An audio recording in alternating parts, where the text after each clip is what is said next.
Well, AFCA's strategy is to provide fair, independent solutions to financial disputes. We know that many people, when they have a financial dispute, find it incredibly difficult. People are often very stressed. We know that levels of financial literacy are not as high as we would like. And so our role is really to consider complaints that people may have, and very much to work with financial firms to see if we can find a solution that's fair to both the parties. And that's very much our approach.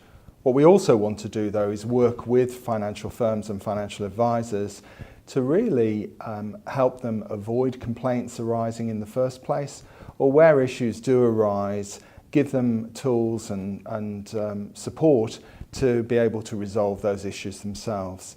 So our aim is really to minimise the number of complaints that people have rather than to increase that. Well, we only started on the 1st of November last year, so our early priority has been to produce material to explain how AFCA works and to really try and get the message out there to financial firms as well as to members of the public and small business about how the rules operate, what we can do, and how the scheme will be administered. And that's very much what our early priority has been. From day one, though, we've been receiving complaints from members of the public, and we've handled so far 16,000 financial complaints.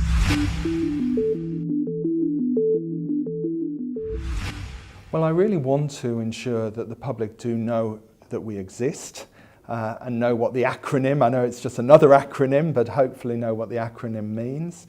And I want that not because I want to increase the number of disputes, I don't, but I want people to know that if they do have a dispute, this is how to go about trying to resolve it with the financial provider, and if they can't, there's somewhere that they can come and we will work with them and the financial provider to try and get a fair outcome. So I would like us to be a household name in that context, and clearly we have a very long way to go in that space.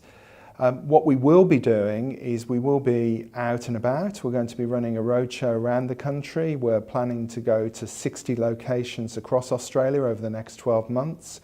We'll be running not only open sessions for the public, but we'll be running sessions for all financial advisors and financial firms who can come and meet us, and we can talk about the experience that you have and any lessons that we should take in terms of how we develop the service as well.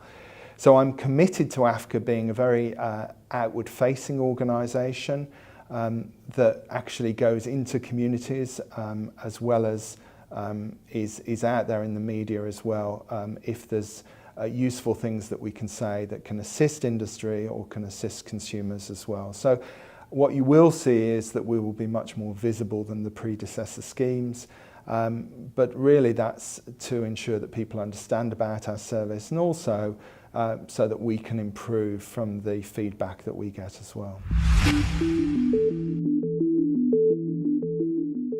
I see our role very much as to minimise disputes arising in the first place. I don't see an increased number of financial complaints as a success factor.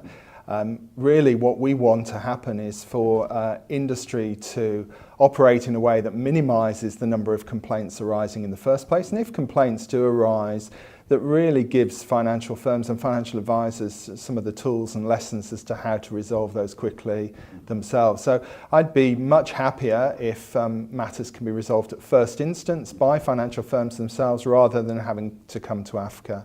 That's better for the financial firm, it's also better for the consumer as well.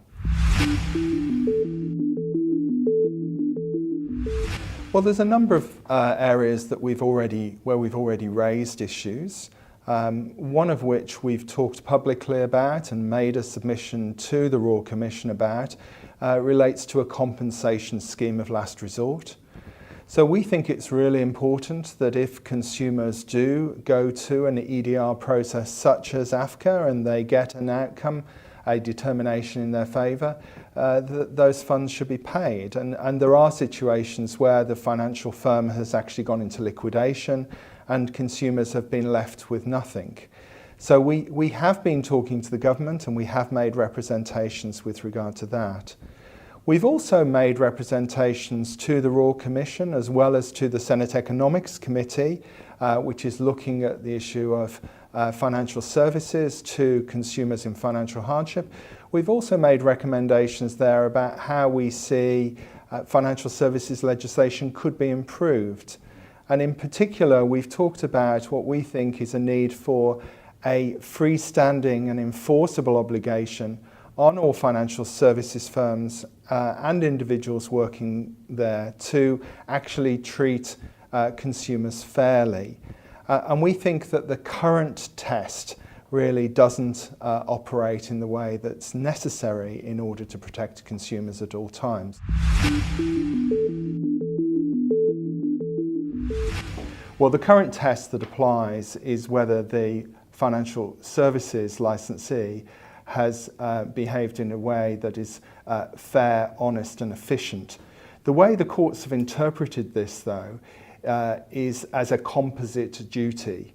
And so what that means is if you have a situation where there is perhaps a process failure and consumers have lost out as a result of that, unless you can establish dishonesty, then there won't necessarily be a breach. Also, because this operates at a licensee system level as well, the issue can be that there may be conduct that's carried out by a representative of the financial firm, and there may be indeed a number of instances of conduct that may be unfair, but that wouldn't necessarily mean that the licensee itself was in breach. So we do think that, Commissioner Hayne has asked for suggestions as to how legislation could be simplified, and we have made representations along those lines.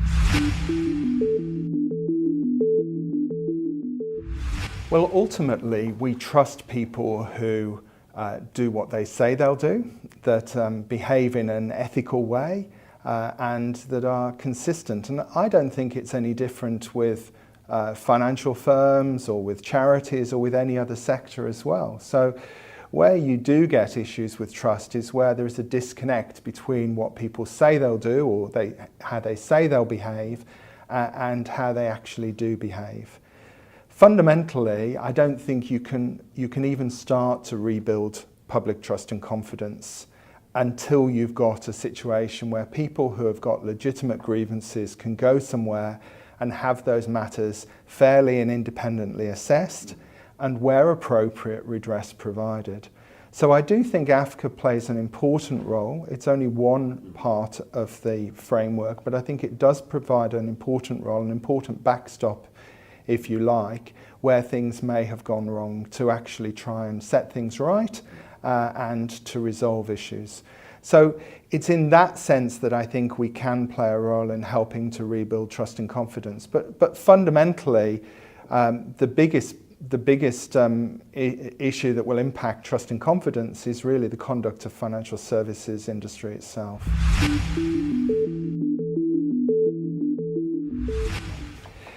Well, it hasn't been quite as busy as November, which is perhaps a good thing. So in the first 3 months of operation, we've received over 16,000 disputes. So if that was extrapolated across the year, I believe that would be about 64,000 complaints. But we really need to see how that pans out. December and January are historically quite slow months, really, for the EDR schemes.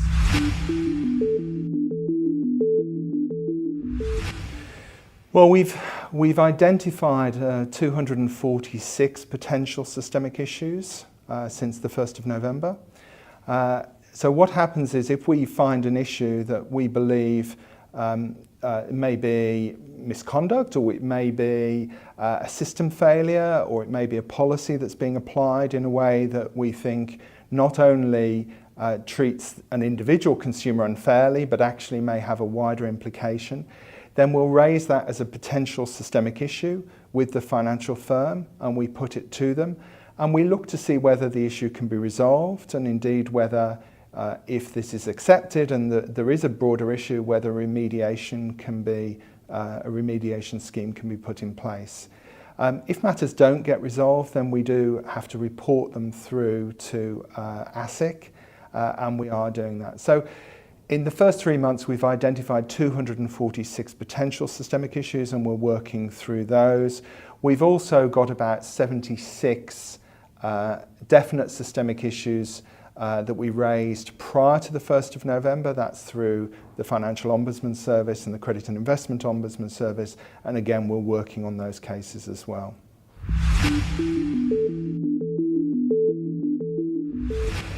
Well, there are a number of issues that have been aired in the Royal Commission, some of which have had significant media attention, such as fee for no service.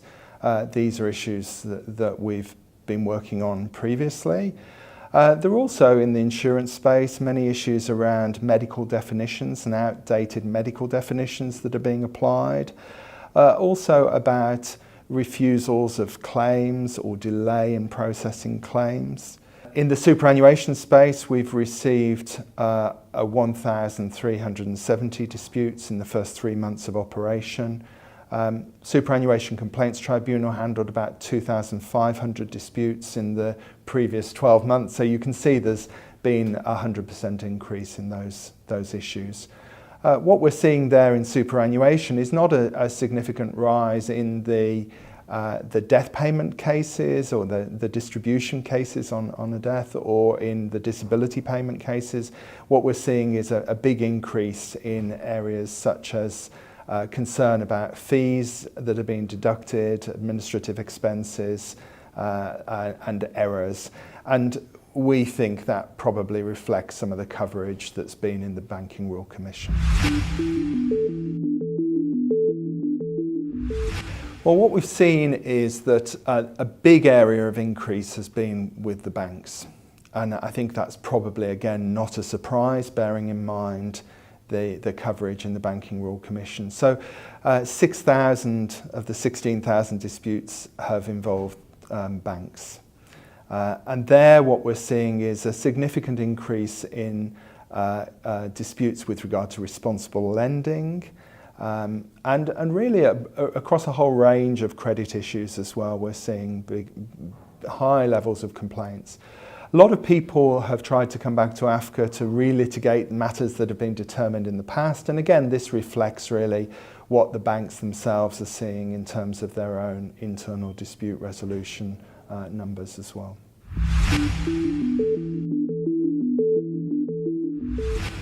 Well, definitely properly resourcing their own IDR teams is a real priority.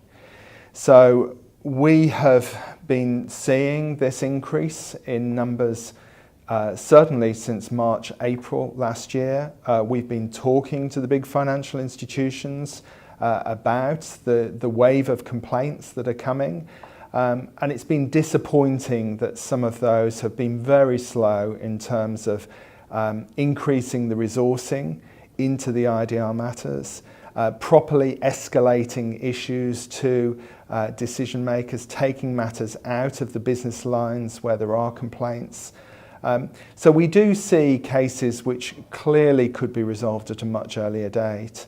And some of the reasons they're not being resolved is because there are not sufficient staff working on these IDR processes. So we think that whilst many institutions are doing very well in this space and are addressing issues appropriately, we're still seeing a number that are not.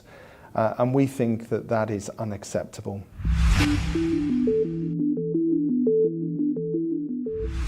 And this is why I talk a lot about working with industry to improve processes, because you're right, the review into IDR shows that there are many gaps and many practices that can be improved. And if these are improved, then I think many disputes can be resolved quicker. Also, they're easier to resolve if you get somebody senior to look at these matters quickly. When people have been involved in a dispute for months or sometimes years, they get invested so much energy into these disputes. It becomes much harder to actually find an acceptable compromise. So I really do think there's an issue here. In terms of how AFCA approaches disputes, when we get a complaint to us, we look to see whether the complainant has actually been to the financial firm themselves, and we do strongly encourage them to go to the financial firm and use the IDR process first. If they've done that and they then lodge a complaint with us, we still send it back to the financial firm at that stage, and we give them 21 days to try and resolve the dispute. We do that because many disputes do then get resolved at that stage, even though they perhaps haven't been resolved through the IDR process, when they get a fresh pair of eyes, they do get looked at and resolved. But I'm finding some large financial institutions, even when we're taking that stage, up to 30% of those times, they're not even contacting us within those 21 days. So you can see that actually things are not necessarily being resourced or taken as seriously as they need to be.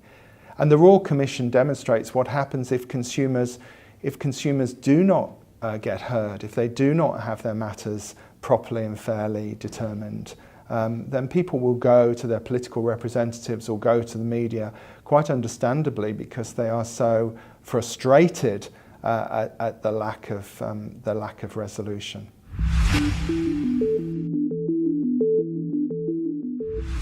Well, our approach, we recognise that many of our members are very small firms, or they're sole practitioners as well, and so people may have disputes that come along very occasionally or not at all.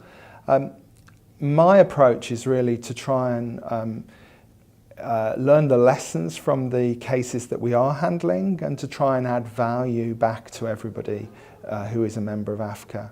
So we know that over 80% of our members will never have a complaint raised with AFCA, and so for many of them we're just a necessary evil, we're something else that you have to pay out, and I really want to be able to say, well, actually this is information that may be of use to you in terms of actually continuing to improve your practice in this area and minimising the risk of you getting disputes as well.